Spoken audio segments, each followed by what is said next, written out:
તો આજે અમે ભાઈબંધને R15 લઈને ઉપડી ગયા સીધા જોહાર બક્સમાં, અને ભાઈબંધને રસ્તામાં જઈને ગરમીના કારણે થમ્સઅપ પીવી પડી. ધાર નાખીને પેલા ખતરીને અને પછી ઘૂંટ માર્યો અને સીધા પી લીધી અને પહોંચી ગયા જોહાર બક્સમાં. આપણા અરવિંદભાઈ છે, એમની પણ ઓપ્ટી કરીને વ્લોગિંગ ચેનલ છે, અને આ છે જોહાર બક્સ. તમે સ્ટાર બક્સ તો દેખ્યો છે, એના કરતાં પણ જોહાર બક્સ જોરદાર લાગે છે છોટાઉદેપુર કવાટમાં. તો તમે જરૂરથી અહીં મુલાકાત લેજો. અને ઘનુભાઈ આપણા માટે બિલકુલ ઇજ્જતવાળા માણસ છે, અને પાછળથી આ જોહાર બક્સ એવું દેખાય છે. અને આ તો અત્યારે ટેમ્પરરી જોહાર વાંસના ઝાડનું બને છે, પણ અહીંયા આ જગ્યા છે, આમાં મોટી હોટલ બનવાની છે જોહાર બક્સ.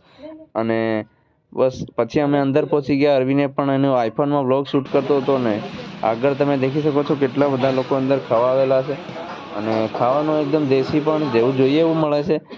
અને અંદરથી આવશે જોહાર બક્સ, એકદમ આદિવાસી હોય એવું લાગે છે ખરું કવાટમાં. તમે જરૂરથી મુલાકાત લેજો. પછી અમે દેશી રોટલો અને અડદની દાળ ખાઈ અને સીધા ઉપડી ગયા ઘરે. અને તમે ચેનલ પર નવા તો